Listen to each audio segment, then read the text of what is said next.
शुरू करते हैं। आपकी वर्कशीट नंबर 9 आपकी साइंस और एसएसटी दोनों की वर्कशीट आई है, तो मैं बना रही हूँ, आप लोग ले लेंगे। ये इंग्लिश मीडियम में, इसके साथ हिंदी मीडियम में भी आई है, उसकी भी वीडियो मैं अपलोड कर दूँगी। तो पहले आप लोग इसे अच्छे से लेबल कर लेंगे, वर्कशीट नंबर डाल देंगे, डेट डाल देंगे, अपने टीचर का नाम, अपना नाम, सब्जेक्ट और क्लास आप लोग लिख लेंगे। आज भी हम क्या पढ़ेंगे, कंपोनेंट्स ऑफ फूड को ही पढ़ेंगे। अब यहाँ क्या लिखा है, डेफिशिएंसी डिजीज़, यानी वो डिजीज़ जो किसी चीज़ की कमी से होती हैं। ठीक है, डेफिशिएंसी का मतलब ही होता है कमी होना किसी चीज़ की। अब यहाँ क्या लिखा, a person may be getting enough food to eat, यानी एक आदमी जो पेट भर के खाना खा रहा है, but some time the food many may not contain a particular nutrient, लेकिन उसकी जो फूड है जिसमें एक न्यूट्रिएंट होना जितनी मात्रा में चाहिए, वो न्यूट्रिएंट उतनी मात्रा में नहीं पहुंच रहा है। If this continue over a long period of time, और अगर ऐसा ही वो एक लंबे समय तक चलता रहेगा, द पर्सन में सफरिंग फ्रॉम इट्स डेफिशिएंसी, और इंसान उसी चीज़ की, उसी कमी की वजह से बीमार हो जाएगा, उसी कमी से होने वाली बीमारी की वजह से। अब आपको आगे एग्जाम्पल दिखाया जाएगा। एग्जाम्पल के तौर पे अगर आप विटामिन ए नहीं खाते हैं और ऐसा आपके बहुत टाइम तक चलता रहता है, तो आप विटामिन ए से होने वाली बीमारी के कारण आप बीमार हो सकते हैं। ठीक है, यानी उसकी कमी से जो बीमारी होगी आप उससे बीमार पड़ सकते हैं। ऐसे लिखा, डेफिशिएंसी ऑफ वन और मोर न्यूट्रिएंट कैन काउज डिजीज़ और डिसऑर्डर इन आवर बॉडी। ये कह रहे हैं कि अगर इसी तरह से डेफिशिएंसी चलती रहती है, किसी भी चीज़ की कमी, एक या एक से ज़्यादा न्यूट्रिएंट की कमी अगर आपके खाने में हो जाती है, तो ये बीमारी आपको पकड़ लेगी उससे होने वाली, और आपकी जो बॉडी है वो एक ऑर्डर में काम करना बंद कर देगी। Diseases that occur due to leak of nutrient over a long period are called the deficiency disease, यानी वो डिजीज़ जो हमारे शरीर में न्यूट्रिएंट्स की कमी और लंबे समय तक कमी की वजह से, लेक माने क्या होता है, लेक माने होता है कमी। ठीक है, कमी की वजह से होता है, उसे हम लोग डेफिशिएंसी डिजीज़ कहते हैं। If a person does not get enough protein, अब इन्होंने एग्जाम्पल दिया कि यदि कोई इंसान एक पूरी मात्रा में प्रोटीन को नहीं खा रहा है, इन हिज और हर, यानी चाहे वो लड़का हो चाहे वो लड़की, food for a long time, लंबे समय तक अगर वो अपने उसमें प्रोटीन नहीं खा रहा है, ही और she is likely to have certain growth, यानी उसकी जो बढ़त है, यानी जो वो लंबा हो रहा है, वो क्या हो जाएगा, ख़त्म हो जाएगा, उसका बढ़ना रुक जाएगा। स्वेलिंग ऑफ फेस, यानी चेहरे के ऊपर स्वेलिंग आ जाएगी, यानी मोटापा आ जाएगा, सूजन आ जाएगी चेहरे के ऊपर। डिसकलरेशन ऑफ हेयर, यानी कि बालों का रंग उड़ जाएगा। जैसे लोगों के बाल अक्सर आपने देखा होगा बहुत कम उम्र के होते हैं लेकिन उनके बाल सफ़ेद हो चुके होते हैं। स्किन डिजीज़, और उनकी चमड़ी वाली डिसीज़, यानी जो त्वचा पे बीमारियां होती हैं वो हो जाएगी। या डिहाइड्रा हो जाएगा, यानी कि आपको पता है कि जो पीचिश वगैरह होती है ना, उसको कहा जाता है, जिसमें पॉटी जब हम करने जाते हैं तो खून आने लगता है उसके अंदर से। तो क्या है, ये सारी बीमारियां किससे हो रही है, प्रोटीन की कमी से। तो देखिए, डॉक्टर आपको दवाई देता है, किस लिए देता है, ताकि वो आपके अंदर उन चीज़ की मात्रा पूरा कर सके। अगर आप पहले ही खाने को अच्छे से खाएंगे, आप ये देख के खाएंगे कि जो हम खा रहे हैं उसमें हमें सारी चीज़ें, यानी carbohydrate, fat, protein, minerals, vitamin सब मिल रहे हैं या नहीं एक मात्रा में, तो आप हमेशा अच्छे रहेंगे। इफ़ क्या लिखा है, if the diet is deficient in the both carbohydrate and protein for a long time period of long time, यानी अब क्या बोल रहे हैं कि अगर कोई इंसान ऐसा है जो कार्बोहाइड्रेट और प्रोटीन दोनों को ही लंबे समय तक नहीं खा पाया, द ग्रोथ में स्टॉप कम्प्लीटली, यानी यहाँ पे तो अभी ये था कि उसका बढ़ना हल्का हल्का हो जाएगा, लेकिन यहाँ उन्होंने बता दिया कि उसका बढ़ना रुक ही जाएगा वो। ठीक है, आपने अक्सर लोगों को देखा होगा जो छोटी हाइट के होते हैं, such a person become very lean and thin, और वो आदमी बहुत ज़्यादा दुबला पतला मरगिल्ला सा हो जाएगा, एंड सो वीक, और बहुत ज़्यादा कमज़ोर भी हो जाएगा, दैट ही और शी, यानी वो जो भी है, या लड़का या लड़की, may no even be able to move, यानी वो इतना कमज़ोर हो जाएगा, इतना कमज़ोर हो जाएगा कि वो चलने फिरने के काबिल तक नहीं बचेगा। अब क्या बोलते हैं, और deficiency disease can be prevent by taking a balance diet, और हम इन सारी बीमारियों से कैसे बच सकते हैं, इनको बचने का सिर्फ एक ही उपाय है, वो है कि आप अपनी डाइट को बैलेंस्ड करें, यानी जो आप खाना खा रहे हैं वो आप बैलेंस खाएं, कि आपको हर चीज़ उसमें मिलना चाहिए। आप एक फल खाएं तो आप एक सब्ज़ी भी खाएं, अगर आप दूध पी रहे हैं तो आप चॉकलेट्स भी खाएं, है ना, यानी हर चीज़ आप थोड़ी थोड़ी खाएं, शहद भी खाएं, अंडा भी खाएं अगर आप लोग खाते हैं तो। ठीक, तो कहने का मतलब ये है कि आप अपनी डाइट को बिल्कुल बैलेंस्ड रखें, कोई भी चीज़ ऐसा ना हो कि आप प्रोटीन खाए जा रहे हैं और आपने कार्बोहाइड्रेट को खाने ही छोड़ दिया, ऐसा हमें नहीं करना है। ठीक, अब क्या लिखा, deficiency of different vitamin and minerals may also result in certain disease और डिसऑर्डर्स। ये कह रहा है कि अब हम लोग जान लेते हैं ऐसी कौन सी बीमारियां हैं जो विटामिन या मिनरल्स की कमी के होने की वजह से होती है। सम ऑफ दीज आर मैंशनड, कुछ आपको यहाँ नीचे दी गई हैं, कुछ मैंशन की गई हैं, उनको देख लेते हैं। अब विटामिन और मिनरल्स, तो देखिए विटामिन यहाँ पे दिखा डेफिशिएंसी डिजीज़ और डिसऑर्डर्स, यानी जो होने वाली बीमारियाँ हैं और उनके सिम्टम्स क्या हैं वो। अब मान लीजिए आपने विटामिन ई को खाना बंद कर दिया लंबे समय तक, तो लॉस ऑफ वर्जन हो जाएगा, यानी आपको विजन यानी दिखना बंद होने लगेगा। पुअर विजन यानी आंखों की रोशनी जाती रहेगी। Loss of vision in darkness night, यानी कि रात में बहुत सारे लोग ऐसे होते हैं जिनको रात में दिखना बंद हो जाता है। एग्जाम्पल है बोल राधा बोल मूवी आपने देखी होगी, जूही चावला वाली, उसमें जो कादर खान है उनको देखिए रात में दिखना बंद हो जाता है। वो वही बीमारी है जो विटामिन ए की कमी से होती है। ठीक है, sometime completely loss of vision, यानी कभी कदार तो ऐसा होता है कि आप बिल्कुल पूरी तरह से देखना खो देते हैं, अपनी रोशनी को खो देते हैं और पूरी तरह से ब्लाइंड हो जाते हैं, यानी अंधे हो जाते हैं। विटामिन बी1, अब ये क्या है, बैरी बैरी, इससे होने वाली बीमारी क्या है, बैरी बैरी। वीक मसल्स, इससे आपकी मसल्स कमज़ोर हो जाएंगी। And very little energy to work, और आपकी जो एनर्जी है वो भी बिल्कुल ख़त्म हो जाएगी, तो आप कोई भी काम नहीं कर पाएंगे। विटामिन सी से होने वाली कौन सी क्रीम है, यानी कि ये ब्लीडिंग कर्म्स होते हैं, यानी कि आपके मसूड़ों से खून आने लगेगा। ठीक है, would it take longer time to heal, और उसके बाद क्या होगा, आपके दांतों से खून आएगा और आपकी जो मतलब हड्डियाँ वगैरह है ये सारी चीज़ें बहुत ज़्यादा जल्दी ख़राब होने लगेंगी। विटामिन, आपका यहाँ क्या लिखा है, विटामिन डी। विटामिन डी से क्या होता है, रैकेट्स होता है, यानी बोन्स बिकम सॉफ्ट एंड ब्लेंट, यानी कि जो आपकी हड्डियाँ हैं वो बहुत ज़्यादा नरम हो जाएंगी, जैसे आपकी मसल्स हैं इस तरह से, और वो बहुत ज़्यादा फ्लेक्सिबल हो जाएंगी, जिसकी वजह से आप चलना फिरना कुछ नहीं कर पाएंगे। ठीक, अब अगला क्या है, कैल्शियम। कैल्शियम से क्या होता है, हड्डियाँ और जो आपकी दांत वाली बीमारी है ये होती है, आपकी हड्डियाँ कमज़ोर हो जाएंगी और आपके दांत कमज़ोर हो जाएंगे, जल्दी से दांत टूट जाएंगे, आप वक्त से पहले बूढ़े हो जाएंगे। ठीक, देखिए अब क्या होता है, हमें कोई भी बीमारी होती है ना, हम फ़ौरन डॉक्टर पास जाते हैं दवाई लेने, लेकिन पता है क्या, ये बीमारी आप खुद कर रहे हैं। आप अपने खाने पे ध्यान दीजिए। अगर आप बैलेंस डाइट खाएंगे, यानी आप अगर ये सारी चीज़ें जिनका ऊपर जिक्र आया, आप ये अगर अपने खाने में प्रॉपर वे में लेंगे, तो आपको ये सारी बीमारियां कभी ज़िंदगी में हो ही नहीं सकती हैं। हम क्या करते हैं, हम चाउमीन खाते हैं, टेढ़ा मेढ़ा खाते हैं, समोसे खाते हैं, ये सब चीज़ें खाते हैं, ये नहीं सोचते कि जो बैलेंस डाइट है वो हम ले रहे हैं या नहीं ले रहे हैं। बताइए, आप में से कितने लोग हैं जो फ्रूट्स खाते हैं, कितने लोग ऐसे हैं जो मिठाई को खाते हैं। पता है, स्वीट्स खाना भी बहुत ज़्यादा ज़रूरी है। स्वीट्स खाने से भी हमें एनर्जी मिलती है, लेकिन हम लोग नहीं खाते। हम लोग क्या खाते हैं, चाउमीन खा लेंगे, बल्ले पापड़ी खा लेंगे, है ना, ये सारी चीज़ें खा लेंगे बड़े टेस्टी टेस्टी से। तो क्या है बाबू, देखिए ये सब खाना चाहिए हमें, बहुत अच्छी बात है, लेकिन इन सबको खाने के लिए क्या है, ये सिर्फ हमारे मुंह का टेस्ट बदलने के लिए। इनसे आप पेट भी नहीं भर सकते और इनसे आपके जिस्म में कोई भी तरह की न्यूट्रिएंट नहीं पहुंचते हैं। ठीक है, अब इसी तरह से क्या, कैल्शियम की कमी से आपके दांत और हड्डियां कमज़ोर हो जाएंगी, है ना। इसके बाद क्या, आयोडीन। आयोडीन से क्या हो जाएगा, गॉट्रे हो जाएगा। ये देखिए जो आपकी गर्दन है ना, गर्दन में यहाँ पे ऐसे करके हल्का सा उठा हुआ होता है, जब हम बोलते हैं तो ये हिलता है ना, वो लोगों का सूज जाता है, और इतना सूज जाता है कि वो बोलने में भी प्रॉब्लम होने लगती है। देखिए, glands in the neck appear swollen. ठीक है, अभी क्या, मेंटली डिसेबल्ड इन चिल्ड्रन। अगर बड़े लोग हैं ये, और बड़े लोगों में आयोडीन की कमी होती है तो उनके ऐसे गर्दन फूल जाती है, लेकिन अगर कोई बच्चा है उसके अंदर आयोडीन की कमी होती है तो वो मेंटली डिसेबल्ड हो जाता है, यानी कि दिमागी तौर पे पागल हो जाता है। मतलब बच्चे की एज होगी मान लीजिए 10 ईयर्स और वो हरकतें करेगा 2 ईयर वाले बेबी की। समझ रहे हैं आप। तो क्या है, दिमाग में जो डेवलपमेंट है वो होना रुक जाता है। अब आगे क्या लिखा, आयरन। आयरन से क्या होता है, अमीनिया हो जाता है, यानी वीकनेस। तो इस तरह से आज हमने पढ़ा कि कौन कौन से सिम्टम्स हैं, कौन कौन से बीमारियां और किस न्यूट्रिएंट की कमी से वो होती है। तो देखिए, मैं आपको फिर से बार बार कह रही हूँ, ये बात आज फिर रिवाइज़ कर रही हूँ कि बेटा आप लोग इन वर्कशीट्स को हाथ के हाथ लर्न करते चलें, ताकि जब एग्ज़ाम्स टाइम आए तो आप लोगों को कोई भी प्रॉब्लम फेस ना करना पड़े। नहीं तो देखिए पता है क्या होगा, फिर आपको मेरी सारी वर्कशीट्स दोबारा से देखना पड़ेगी। उससे क्या होगा, आप थक जाएंगे। आप देखिए कितनी वर्कशीट्स हो चुकी हैं, जो 6 to 8 वाले बच्चों की थी वो तो 86 के करीब हो गई है, और ये भी वर्कशीट नंबर 9 तक पहुंच चुकी है। तो क्या आपको फिर ये सारी वर्कशीट्स दोबारा देखना पड़ेंगी, तो कितना मेहनत का काम होगा। और अगर अभी आप टाइम टू टाइम सारी वर्कशीट्स को कॉपी में करके लर्न करते चलते तो वो बहुत अच्छा आइडिया होगा। आप याद भी कर लेंगे और एग्ज़ाम टाइम पे आपको कोई प्रॉब्लम भी नहीं होगी। अब देखिए, क्योंकि आपको बुक्स नहीं पढ़ाई जा रही है, ये जो पढ़ाया जा रहा है ना, ये आपके बुक्स के चैप्टर से ही लिया गया है, तो आपके पेपर में मोस्ट प्रोबेबिलिटी है कि यही आने वाले हैं आपके पेपर में क्वेश्चन।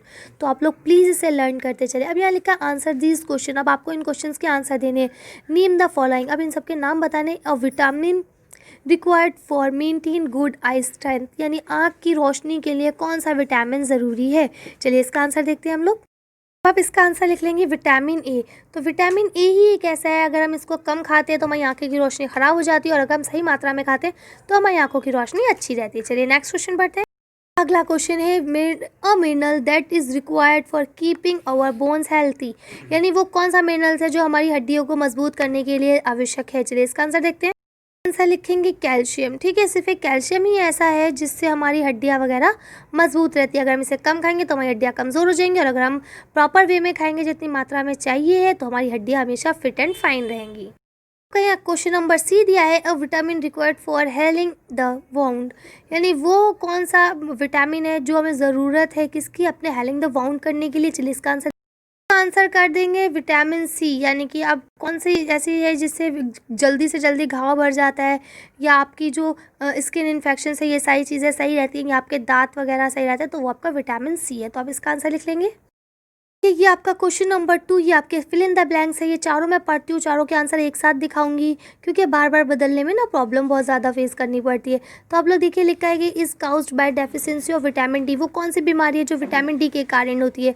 दूसरा लिखा है with deficiency of cause disease known as beriberi, यानी वो कौन सी बीमारी है, वो मतलब बेरा बेरी जो बीमारी है वो कौन सी विटामिन या कौन सी चीज़ के कारण होती है। उसके बाद लिखा डेफिशिएंसी ऑफ विटामिन सी, यानी विटामिन सी की कमी से जो बीमारी होती है उसको हम क्या कहते हैं। और लिखा नाइट ब्लाइंडनेस, यानी कि दिन में रात में जो लोग अंधे हो जाते हैं, उनको रात में दिखना बंद हो जाता है, वो डेफिशिएंसी यानी वो बीमारी किस चीज़ की कमी से होती है, हमारे खाने में किस चीज़ की कमी से वो बीमारी होती है। तो चलिए ABCD करके ऐसे ही हमने आंसर लिखे हैं, इसके आंसर एक साथ देख लेते हैं। इसका आंसर यहाँ से लिख देंगे कि रैक्टिस, विटामिन बी और सर्विल और विटामिन ए। तो इस तरह से आप ये सारे आंसर लिख लेंगे एक के बाद एक। चलिए अब नेक्स्ट वर्कशीट शुरू करते हैं अपनी हम लोग। देखिए ये आपकी SST की वर्कशीट शुरू होती है, वर्कशीट नंबर 9। इसे भी आप अच्छे से लेबल कर लेंगे, क्लास, अपना नाम, अपने टीचर का नाम और डेट आप लोग लिख लेंगे। अब क्या लिखा, डाइवर्सिटी एंड डिस्क्रिमिनेशन। ठीक है, स्ट्रगल ऑफ इक्वलिटी, ये आप पढ़ चुके हैं कि किस तरह से विविधता और हमारे बीच देश में भेदभाव भी है विविधता के कारण। और आज हम पढ़ेंगे इक्वलिटी के लिए जो स्ट्रगल किया गया कि सबको समान अधिकार दिया जाना चाहिए, वो क्या था। देखिए क्या लिखा, डियर स्टूडेंट यानी प्यारे बच्चों, डिप्रेस्ड क्लासेस यानी कि जो पिछली क्लासेस हैं, जो मतलब आपके नीची जाति के लोग हैं वो, है ना, व्यूमेन, ट्रिबल्स और पेशेंट्स, और उसके अलावा क्या लिखा है, सोशल रिफॉर्मर फाउट अगेंस्ट इन इक्वलिटी, यानी ये लोग जो लोग थे, इन लोगों ने इन इक्वलिटी यानी कि जो असमानता का चल रहा था हिंदुस्तान में अंग्रेज़ों के टाइम पे, उसका बहुत ज़ोर से सामना किया, उसके लिए लड़ाई लड़ी। ठीक है, यहाँ क्या लिखा, along with from the British rule before independence, यानी आज़ादी से पहले अंग्रेज़ों के ज़माने में। Every effort has been made to remove any inequality and discrimination from the society for free India, यानी हर फ्रीडम फाइटर, हर इंसान ये चाहता था कि जो ये भेदभाव है और ये जो अनइक्वलिटी है हमारे हिंदुस्तान में, अब हमारा भारत आज़ाद होने जा रहा है, यानी अब अंग्रेज़ों से हम छूट रहे हैं, तो हमारे देश में ये सारी चीज़ें भी ख़त्म हो जानी चाहिए। यहाँ सबको समानता का अधिकार होना चाहिए, सारे एक बराबर होने चाहिए, सबको इक्वलेट होना चाहिए। ठीक है, every person in our country, यानी हमारे देश का हर इंसान has equal right and equal opportunity, यानी उसको इक्वल आधार होना चाहिए, यानी जितने भी अधिकार हैं वो सबको बराबर होने चाहिए। और अपॉर्चुनिटी यानी कोई भी अवसर मिले तो सबको बराबर मिलना चाहिए, चाहे नौकरी का हो, चाहे कोई भी चीज़ का अवसर हो, सबको बराबर मिलना चाहिए। People are free to choose the work of their choice, यानी इंसान जो लोग हैं वो फ्री हैं, आज़ाद हैं अपनी पसंद का काम चुनने के लिए। People have complete freedom to speaking their language, यानी इंसान पूरी तरह से फ्री हैं अपनी भाषा बोलने के लिए जो वो बोलना चाह रहे हैं। सेलिब्रेट द फेस्टिवल, अपने फेस्टिवल्स को मनाने के लिए, एंड अवर एक्सप्रेशन, और अपनी जो भी व्यवहार है उन सबको करने के लिए हम बिल्कुल फ्री हैं। हमें कोई नहीं रोकेगा कि नहीं आपको ये नहीं करना, आपको ये नहीं खाना, आपको ये नहीं पीना।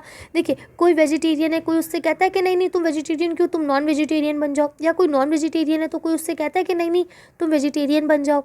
क्या मतलब है कि कोई किसी को नहीं रोक सकता, जिसका जो दिल में आए वो कर सकता है। ठीक, लेकिन देखिए हमें आज़ादी, हमें समानता दी गई है, लेकिन एक हद तक दी गई है। उस हद तक दी गई है जब हमारी आज़ादी से, हमारी समानता से किसी और को कोई नुकसान ना पहुँचे। जहाँ हमारी आज़ादी की वजह से, हमारी स्वतंत्रता की वजह से किसी दूसरे को नुकसान पहुँच जाता है, वहीं ये आज़ादी समाप्त हो जाती है और वहीं हम फिर कानून के दायरे में आ जाते हैं। इसी तरह से लिखा है द इंडियन कॉन्स्टिट्यूशन, यानी इंडियन संविधान के अंदर, भारतीय संविधान के अंदर, recognise all the Indian are equal before the law, यानी उन्होंने क्या करा है कि सारे लोगों को कानून की नज़रों में बराबर दे दिया है। It state that no person shall be discriminate, यानी कि on this basis of religion, sex, caste, religion, है ना। और उसके बाद क्या लिखा है, reason sorry language, colour etcetera, यानी कि किसी भी इंसान को उसके धर्म, उसकी वो क्या नाम है कि वो कौन से लिंग का है, महिला है, पुरुष है, क्या है इसके, या कास्ट, या कहाँ से आया, या कौन सी ज़बान बोलता है, या क्या रंग है, गोरा है या काला है, इसके ऊपर किसी भी तरह का कोई भेदभाव नहीं किया जाएगा। And all will be treat equally, यानी सबको बराबर ट्रीट किया जाएगा, सबको बराबर समझा जाएगा, वेदर रिच और पुअर, चाहे वो अमीर हो चाहे वो गरीब। For example, the door of school are open to all and all adult have equal to right to vote during election। अब ये बोलते हैं कि स्कूल के दरवाजे हर किसी के लिए खुले, चाहे वो अमीर हो चाहे वो गरीब, बस क्या है आप फीस पे करो और अपने आप पढ़ने आओ।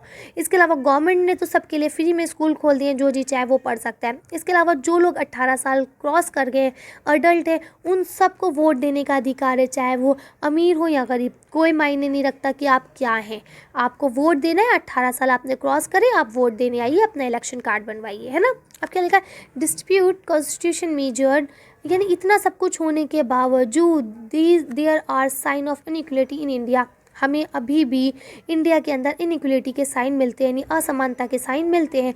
Inequality affect the poor the most, और इनइक्वलिटी ने जो है सबसे ज़्यादा किसको प्रभावित किया, गरीबों को प्रभावित किया। Why there is no equality among the people, ऐसा क्यों है कि आज तक लोगों में समानता नहीं आ पाई। There are many reason behind it, इसके पीछे बहुत सारे कारण छुपे हुए हैं, लाइक प्रॉवर्टी यानी कि गरीबी, लेक ऑफ रिसोर्सेज यानी कि रिसोर्सेज की कमी, लेक माने क्या होता है कमी, discrimination on the basis of religion यानी मज़हब के आधार पर उनके साथ भेदभाव किया जाता है, कास्ट एंड जेंडर एक्सेट्रा, यानी कि कास्ट के वो कौन सी जाति से है और कौन से लिंग के यानी कि लड़का है या लड़की, उसके अकॉर्डिंग भी भेदभाव किया जाता है। अब यहाँ लिखा मैनी इंडिविजुअल और ऑर्गेनाइजेशन फाउट फॉर इक्वलिटी, यानी बहुत सारे लोगों ने अकेले या अपने संस्था के साथ बना के लड़ाई लड़ी, किसके लिए, इक्वलिटी के लिए, कि हमें आज़ादी चाहिए, सबने लड़ाई लड़ी।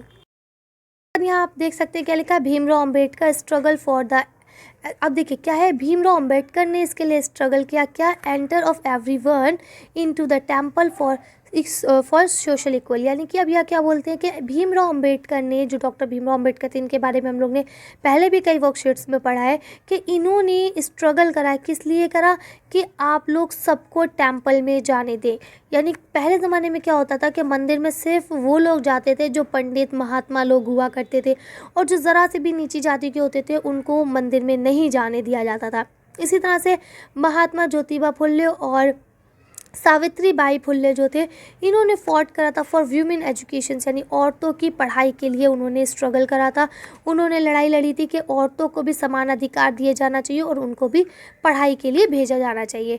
इसी तरह से ये आपकी वर्कशीट यहाँ कंप्लीट होती है। अब हम लोग क्वेश्चन आंसर्स को देख लेते हैं। तो पहला क्वेश्चन क्या है, what do you understand by the equality, equality के बारे में आप क्या समझते हो, उससे आपको क्या पता चलता है कि क्या है समानता। इसका आंसर देखते हैं हम लोग। यहाँ से लिखेंगे इट्स मीन, इसका मतलब है that all citizen have equal privilege and opportunity, यानी कि अब क्या बोलते हैं कि जितने भी लोग हैं वो सारे लोग उस संविधान की नज़र में एक बराबर हैं और सबको समानता का अधिकार है, सबको बराबर की वो मिली हुई है कि अगर कोई कुछ कहीं जॉब के लिए जा रहा है तो ये नहीं है कि आपसे ये कहा जाएगा कि आप हिंदू हैं आपको बाद में ले रहे हैं या आप ईसाई हैं आपको पहले ले रहे हैं, ऐसा कुछ नहीं होगा। जितनी डिग्री जितनी क्वालिफिकेशन मांगी जा रही है वो आप दिखाएंगे और आपको जॉब मिल जाएगी अगर आप उस काबिल होंगे, ठीक है। तो इस तरह से इसे हम लोग क्या कहते हैं, इसे हम कहते हैं समानता। नेक्स्ट आपका क्वेश्चन क्या लिखा है, what are the main causes of inequality among the people, यानी लोगों के बीच में असमानता का क्या कारण हो सकता है। चलिए इसका आंसर देखते हैं। इसका आंसर यहाँ से लिख देंगे, there are many reasons behind it, इसके पीछे बहुत सारे कारण छुपे हुए, लाइक प्रॉवर्टी यानी कि गरीबी, जैसे कि गरीबी, लेक ऑफ रिसोर्सेज यानी कि रिसोर्सेज की कमी, discrimination on the basis of religion, मज़हब के अकॉर्डिंग भेदभाव करना, कास्ट एंड जेंडर एक्सेट्रा, ठीक है। इस तरह से इतने टाइप्स हो सकते हैं किसी के बीच में भी भेदभाव करने के, ठीक है। चलिए अगला क्वेश्चन पढ़ते हैं। आपका अगला क्वेश्चन लिखा है कि what kind of inequality do you see around you, यानी आप अपने इर्द गिर्द कौन से प्रकार की इनइक्वलिटी देखते हैं। गिव सम एग्जाम्पल, कुछ एग्जाम्पल दीजिए। देखिए सबसे बड़ी चीज़ ये, हम दिल्ली जैसे बड़े शहर में रहते हैं या इस तरह की असमानता की भावना किसी के अंदर नहीं है। आज हम सब एक दूसरे के साथ अच्छे से रहते हैं ना। लेकिन जो आपको चैप्टर पढ़ाया गया उसके अकॉर्डिंग जो आया है मैं उसके अकॉर्डिंग आपको आंसर दे देती हूँ कि हम किस किस प्रकार की अनइक्वलिटी को देखते हैं। तो आप यहाँ देख सकते हैं कि प्रॉवर्टी के कारण यानी गरीबी के कारण भी देखते हैं, लेक ऑफ रिसोर्सेज यानी कि रिसोर्सेज की कमी के कारण भी हम लोग देख सकते हैं, या discrimination of basis of religion, मज़हब के अकॉर्डिंग भी देख सकते हैं, कास्ट एंड जेंडर के अकॉर्डिंग भी देख सकते हैं। ठीक, चलिए अब आगे पढ़ते हैं। आपका यहाँ लास्ट क्वेश्चन दिया गया है, गिव एन एग्जाम्पल, एक एग्जाम्पल दीजिए with the help of their parents, अपने पेरेंट्स के हेल्प से, मदद से, इन विच 1% और group of few people change the situation of inequality, यानी कि ऐसे लोगों का एग्जाम्पल आप दीजिए, या लोग हो या एक आदमी हो, जैसा भी हो, कि उसने आपके मतलब कोई ना कोई ऐसी असमानता को ख़त्म करा हो हमारे देश से। तो आप लोग ये आंसर खुद भी लिख सकते हैं अपने पेरेंट्स से पूछ के। बाकी मैं चैप्टर के अकॉर्डिंग आपको दोनों एग्जाम्पल दे रही हूँ जो चैप्टर में मेंशन किए गए हैं। इसका आंसर यहाँ से लिख लेंगे। पहला डॉक्टर भीमराव अंबेडकर जी हैं, जिन्होंने स्ट्रगल करा था कि हर किसी को टेम्पल के अंदर आने दिया जाए। और दूसरे कौन है, महात्मा ज्योतिबा फुल्ले या सतीबाई फुल्ले जो है, इन्होंने औरतों की एजुकेशन के लिए स्ट्रगल करा था या इन्होंने उसके लिए लड़ाई लड़ी थी। तो अब इस तरह से ये आंसर लिख लेंगे। तो आज की वर्कशीट को हम यहीं ख़त्म करते हैं। आज की वीडियो में बस इतना ही। अगर आपको मेरी वीडियो पसंद आई हो तो प्लीज़ इसे लाइक और शेयर करें। अगर अभी तक आपने मेरे चैनल को सब्सक्राइब नहीं करा तो प्लीज़ मेरे चैनल को सब्सक्राइब करें। Thank you for watching.